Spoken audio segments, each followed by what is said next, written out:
Josephine's Restaurant and Catering. We offer lutong bahay Filipino dishes and desserts.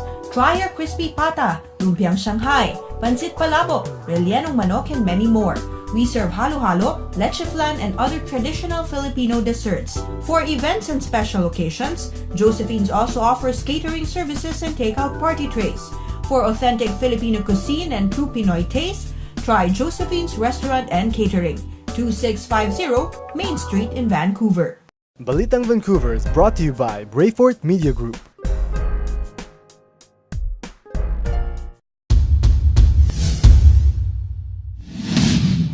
Magandang araw kabayan, narito na po ang isang linggo ng mga balita tungkol sa mga Pinoy sa British Columbia. Mga isyong malapit sa puso at nakakaapekto sa buhay ng mga Pilipino. Ako po si Franco Teleg at ito ang Balitang Vancouver.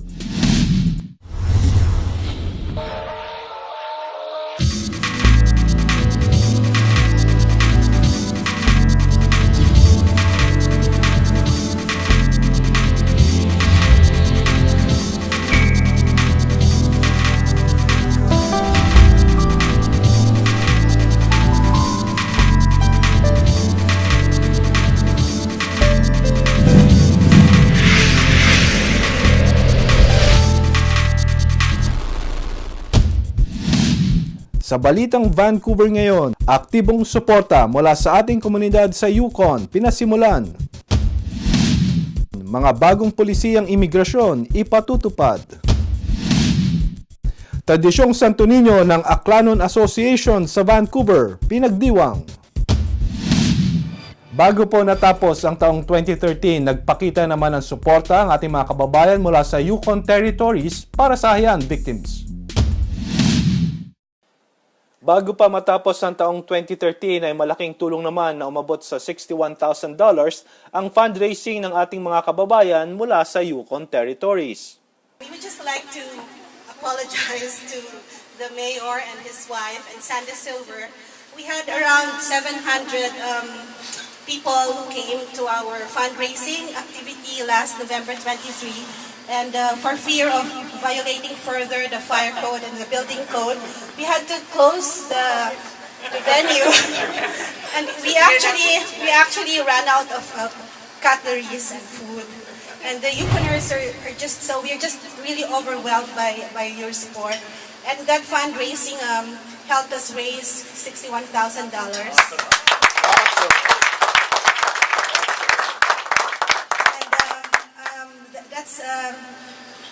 We would also like to thank the Yukon Territorial Government for, I think, giving $25,000 to the Canadian Red Cross Society.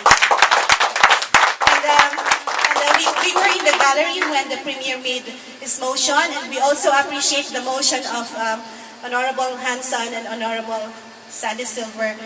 Basically, their motion supported that effort. Sa katunayan ay naghayag rin ng malaking pasasalamat at update ang Philippine Consulate kaugnay sa donations na nakatulong sa mga biktima ng Bagyong Haiyan sa Pilipinas. The good thing really is it's not just the Filipino community but all across Canada. We are overwhelmed by the unprecedented, overwhelming support that we have received. We're really very grateful for that support. That's because you're a family. Yes. Thank you very much. Well, the support that you have been extending to us and the international community for that has enabled our government to respond more quickly and more effectively to support the victims, and now they are talking about reconstruction and rehabilitation. Of course, that's the longer term, and we hope that, again, the international community and you for that will be there to support us with your prayers and any assistance that you can extend in that respect. Also, the consulate in Vancouver, we're very happy to be here again. We would like to go to Yukon at least once a year to provide consular services. We will continue with that. At mula pa rin po sa Yukon Territories, nagpatupad naman ang Philippine Government ng taunang consular service para sa ating mga kababayan. Sa taunang serbisyo ng Philippine Government, bumisita si Ambassador Leslie Gatan sa Yukon Territories para sa consular services ng ating mga kababayan. Mainit siyang tinanggap sa pangunguna ni Councilor Cortino. And just recently too, for those who've had the pleasure, we've had a couple of concerts and events that have also taken place here with the help of Ray Fortaleza and the Ray Fort Media Group and many of our southern friends. So again, I just felt that I needed to come up here and just say thank you to your dedication, to your hard work. Thank you for our governments for supporting us, because again, they're big supporters, not just being there and being at the events, but even financially supporting some of our events, and just promoting us too. I mean, I've seen from the city emails going out reminding people, hey, PNT Idol's coming out or whatever, right? Like, and it's just wonderful that we have such strong partnerships with all our levels of government, and now it looks like our federally as well, and not just the Canadian government, even the Philippine Embassy and the Consul General and all of that. So it's a really, really good time to be a Filipino in the Yukon. It's a really, really good time to be a Yukoner. So thank you so very much. Sa pahayag ni Ambassador Gatan, pinakita ang kahalagahan ng diplomasya ng Philippine government na pang-ekonomiya at kalakalan, lalo't ang mga consular services na kinakailangan ng ating mga kababayan. Nagpasalamat rin siya sa mainit na pagtanggap ng ating mga kababayan sa Yukon. Maging ang mga opisyal mula sa lokal, provincial at federal governments ay nagpasalamat rin. Thank you very much. Good evening, and thank you for inviting my team to this very sumptuous dinner. The beauty of my work is that I'm given the chance to travel to all provinces. And whenever I go to each province, I'm assisted by chief of protocols like Pamela. And because my remit from my president is to intensify the promotion of our economic diplomacy, which is mainly handled by Eric here, and he changed the outcome of the trade relations. The trade balance is in our favor between Philippines and Canada. If you ask why, Eric can answer that. Canada is to catch up with our trade balance. How can Canada catch up? Because Philippines is the largest producer of coconut. And I think we export more electronics than Canada because most of the big players are headquartered in the Philippines. So our number one export is, of course, electronic products. So whenever I travel to the provinces to promote trade and investment, these chambers of commerce, these officials always tell me, we need Filipino workers. So I was caught at a loss in pursuing economic diplomacy because the topic changed from trade investment to labor supply, and they are it's really pathetic, For example, Newfoundland and Labrador, they need from medium to long term, they need 60,000 because of their oil boom, and Halifax because of shipbuilding and others, they will be needing 30,000. Alberta said they need 80,000, and I thought Christy Clark was joking when she told me BC will be needing 1 million in the long term. And I found out later on that they are now in the process of industrializing the refineries. And so I told them, okay, we will assist you provided we have an agreement on labor cooperation. In Canada generally, the Filipino community is very strong, and of course in Ottawa we have a friendship group that I'm a member of between the Filipino Association and Canada, and it's a caucus group that has about 60 members. So it tells you across our country that the Filipino community is very strong. But I think you'll find, Ambassador, that the Yukon Filipino community is probably the strongest in the entire country right here.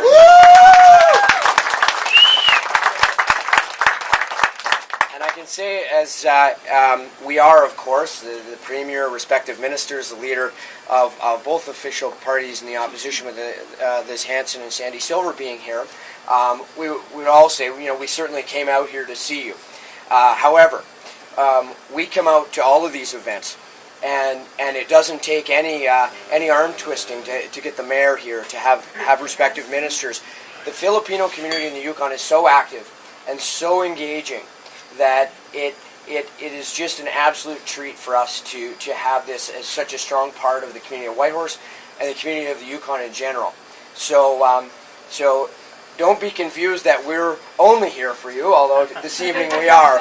We're more than honored to come to every event, whether it's the Filipino Association basketball tournament. That is the most lively basketball tournament I've ever seen. Yes. Or if it's the PNT singing idol competition in the face of tremendous tragedy in the Philippines. They rallied within the days and weeks of that occurring, and still carried on for the youth of their community, to keep the community vibrant and healthy. Nakipagtagpo ang mismong kagawaran ng Philippine Consulate sa mga kababayan natin sa Yukon na nagpapasalamat rin sa serbisyo na malaking tipid para sa kanila at di na kinailangan ang pumunta sa Vancouver, lalo't sa Pilipinas. Malaking tulong po dahil instead na pupunta kami sa Vancouver, dito na lang dahil pumunta na rin sila rito. Makatulong, makatipid kami sa pamasahe. Malaki tulong para sa mga tao na nasa malayo, like northern Canada, na hindi na sila kailangan pumunta pa sa Vancouver para mag-renew ng passport. Financially, makakatulong sa kanila yun. Malaking bagay para sa mga kababayan natin. Maganda kasi yung mga tao hindi na pupunta ng Vancouver or sa Pilipinas at hindi na sila gagastos ng pamasahe. Mahal din naman ang airplane ticket papuntang Vancouver, kaya this is really good. Isang komperensya naman ang dinaluhan ng kagawaran ng Philippine Consulate mula Ottawa at ayon kay Minister Eric Tamayo, mahalaga ang pagkakaisa at kontribusyon ng ating mga kababayan sa Yukon territories. Both of the heads of the Chamber of Commerce of Whitehorse and of the Yukon, they come from other parts of Canada, but they chose to move here and stay here in Yukon. And they said to themselves, it's a good opportunity for them to really see for themselves the impact and the change that they can bring to the community and to the province. And with such a population like numbering about 34,000 and stewarding over a land area that's easily over 25% larger than the Philippines, you have a very tremendous responsibility in your hands. So, and I can really understand and appreciate the fact that here you can really be the best that you can be in Yukon, and I trust that you will use that responsibility wisely to become a better individual and to become a better member of the community. Binigyang pag-asa ni Ambassador Gata ng ating mga kababayan ng ibalita ang kaunlaran sa Pilipinas sa kabila ng mga kalamidad. Even if our GDP for the fourth quarter as a result of the typhoon will be between 2% to 5%, for the whole year our GDP will be 7%. Second highest throughout Asia, second only to China. The Philippines has been rated by the three big rating agencies, Fitch, Standard & Poor, and Moody's, as the best as investment grade. That means to say that it will save us the problem of promoting the Philippines, because investors will be assured that their investments in the Philippines will be recouped because of the good condition of the economy of the Philippines. Pagpasok ng taong 2014, mga bagong polisiyang imigrasyon ang ipatutupad kaugnay sa mga programang temporary foreign workers at live-in caregivers. Alamin po natin ang detalye sa report na ito. Pagpasok ng taong 2014, ipatutupad na ang mga bagong regulasyon kaugnay sa Temporary Foreign Workers Program. Bunga na rin ang dumaraming mga kasong pang-aabuso sa mga temporary foreign workers ng tulad ng sa kumpanyang Denny's sa Vancouver at Tim Hortons sa Fernie, British Columbia. Ito ay naging mainit na debate sa House of Commons sa Parliament of Canada. Temporary foreign workers, living caregivers, and undocumented workers are exploited by the bosses because of the precarious status in Canada. Almost 1,000 Canadians took to the street of Toronto last weekend, urging the government to crack down on those who prey on the most vulnerable. And this House is very aware of just how close to home these injustices are taking place. When will the minister take action to stop the exploitation, the rip-offs of the most vulnerable by these bosses who have power and have the money to do the exploitation? Pangunahin sa mga pulisiyang ipatutupad ay ang mga sumusunod. Pagpapatupad ng government on-site inspection sa mga employers, hindi natatanggap ng aplikasyon mula sa industriya ng sex trade, pagbuwag ng may 15% rule kung saan mas mababa ang sweldo ng mga temporary foreign workers, pagbayad ng mga kumpanya ng $275 sa temporary foreign workers permit at pagsiguradong walang Canadians na maaaring gumawa ng trabaho. But Mr. Speaker, when we hear these stories of exploitation of living caregivers, Mr. Speaker, it is totally unacceptable if employers take away passports and force people to work outside of the requirements of the provincial labor codes. Mr. Speaker, I am working at the federal level to see that the laws are properly enforced and the rights of these workers properly. Samantalang sa live-in caregiver program ay aabot sa may 17,500 ang mabibigyan ng permanent resident status nitong taong 2014. Matapos ang 2 taon ay may kasiguraduhang ma-permanent resident kumpara sa temporary foreign workers program. For some of the most vulnerable newcomers to Canada, and those are the caregivers. Now, you know as well as I do that we have Filipino caregivers all around the world taking care of people's families. And at the same time taking care of their own families back home through their remittances. We know that life can sometimes be very difficult, separated from their families, and we know that in some countries, in the Middle East and in Asia, that sometimes they are subject to terrible treatment and abuse and exploitation and injustice. And we want to do everything we can. We have in fact taken steps to do everything we can legally in Canada to ensure that those who come here are protected and do not face exploitation or injustice, but are able to live in dignity and work. Pinangunahan naman ng Aklanon Santo Niño Association of BC at Ati-Atihan Associations of BC ang taunang pagdiriwang ng Santo Niño Anniversary at Ati-Atihan Festivals sa Vancouver. Sa tuwing buwan ng Enero ay pinagdiriwang ang Ati-Atihan ng mga taga-Aklanon na ayon sa kasaysayan ay naging ugat ng malalim na pananampalatayang Kristiyano. Ito ay binahagi bawat henerasyon ng mga Pilipino ayon na rin sa kanilang paniniwala. Actually, si Senior Santo Niño at saka yung Ati-Atihan Festival, nag-ano ng kung saan nagsimula yung namin sa Aklan na maraming dato ang tapos nagkaroon ng mga involved ang mga Spaniards. Sisimula sa barter of Panay, na ang Panay Island ay ibinarter lang ng isang golden salakot at golden necklace sa mga Malayans. Ang original na may-ari ng ay si Dato Maricudo. Yun ang dato ng Panay Island. Ipinalit lang yun sa golden salakot. Malaking effort. Pagod itong mga kasama ko na wala nang ang ibang dato kasi pagod na. But we tried our best to entertain everyone. Unity ang importante dito, unity. Ang Aklanon Santo Niño Ati-Atihan Association at Ati-Atihan BC Association ay dalawa sa mga nanguna sa pagdiriwang ng anibersaryo ng Santo Niño taon-taon. Nag-start kami noong 1982. At that time, wala pa kaming established na association kasi we're all starting then. And then we were able to register our association in Victoria in 1987. But since 1982, ginagawa namin palagi ito kada January. maganda ang kooperasyon ng lahat ng Aklanon associations. Kaya I'm very thankful talaga as president na lahat is very cooperative. This is our first event.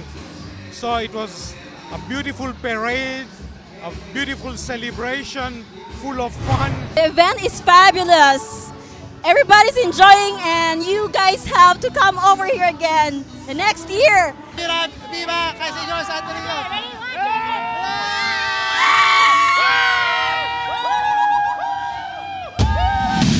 Alamin naman natin mula sa kasamang Jedro ang latest community event.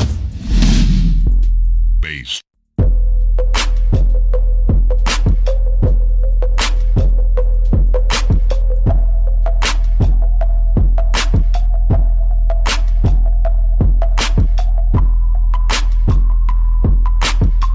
What's up, everyone? Jedro Magtoda here again on the Filipino Canadian. Today we're in Yaletown, Vancouver, BC at a place called Hookers Green. We have the hip-hop group called Kids. They're having a fundraiser to help the typhoon victims out in the Philippines. Let's go check it out. Who do you do this for? Do you do it for yourself or the crew? For respect, you include who is up, or do you lose all your self-worth? Selling up for wealth, it's not hard for me to choose. Hey, what's up? I'm here with Nikki Saint. So whereabouts are you from originally? I'm from Kenora, Ontario. I know you're Filipino. What's your other half? Trinidadian. So what inspired you to get behind the mic? Actually, my cousin Jay Miz, who's performing right now, he actually inspired me to get on behind the mic. So have you guys been performing for a long time together? Yeah, since back 2009, I would say. He actually brought me out on stage for the first time. What's your favorite Filipino food? I would say sinigang. Oh yeah, that's really Yeah, good. Good choice. I miss it so much. Have you ever been to the Philippines before? Nope, but I want to go. Don't underestimate the kid. CK make a move. Hey, what's up, everyone? I'm with hip-hop R&B artist Real. How are you doing today, man? I'm good, man. How are you? Not too bad. So when you got the call from Justin to do this event, what went through your mind?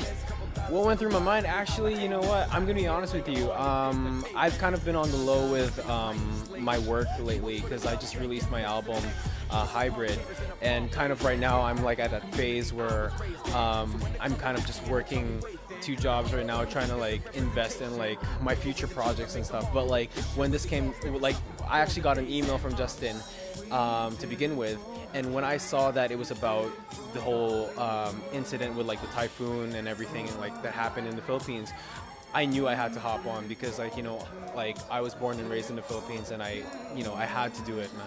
Whereabouts in the Philippines are you from? I'm from Quezon City. Okay, from the mainland, right? Definitely, yeah. So yeah, back up stage up there, you got a really smooth voice. What kind of artists inspire you to be the artist who you are today? Oh, wow. I wouldn't have like just one actually. I have so many inspirations with regards to like singing, like R&B artists and stuff.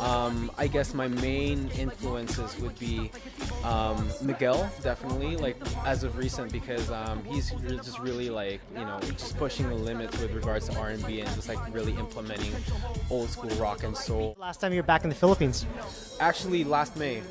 I went for my 22nd birthday and got to like meet with family. I got to like hang out with my cousins that I haven't seen for like almost 10 years, and like it was a good time. Definitely like, you know, trying to touch base with like a lot of my old friends from like grade school and stuff, because you know I left the Philippines when I was 15, like in 2005, so I had just graduated from grade 7 there, so I kind of like a lot of the stuff that I could do at this age, I really went back for that and just like, you know what, you got to go out, we got to have fun, so that's what I did. Everybody, you could find him at Twitter at Rael Music, RAIEL Music, Facebook.com/Rael Music, same with YouTube as well, and you can find my album on iTunes called Hybrid and also on Bandcamp.com. So yeah, there you go.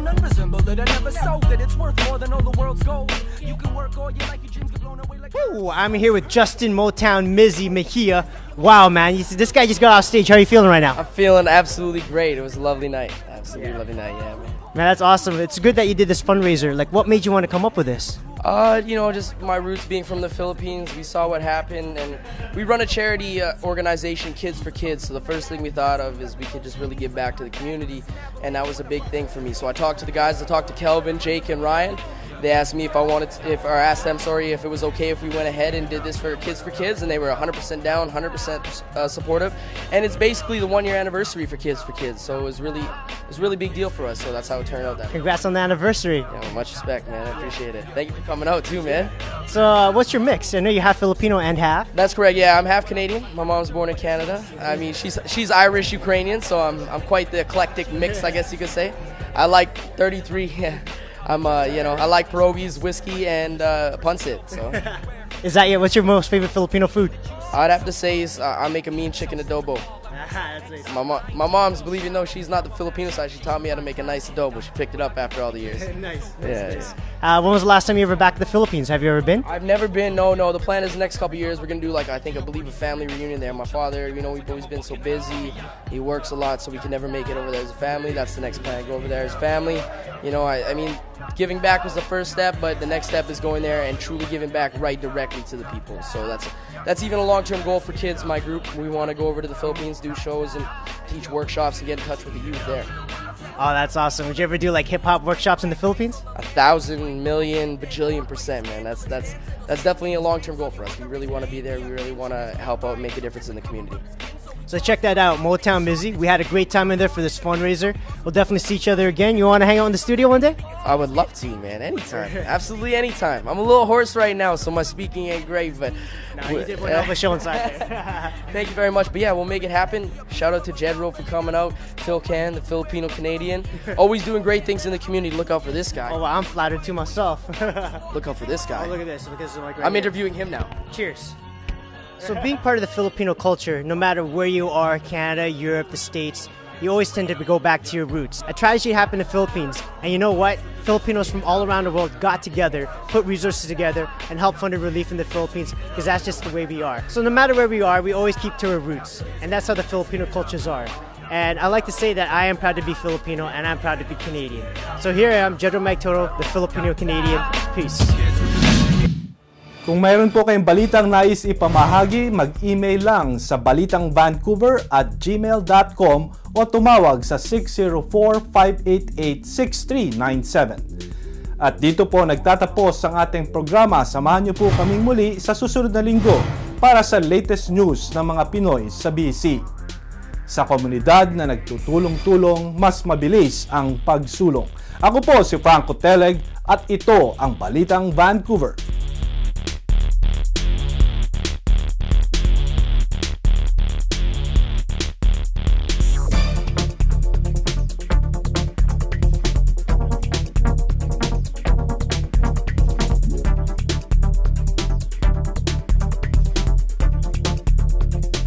Josephine's Restaurant and Catering. We offer lutong bahay Filipino dishes and desserts.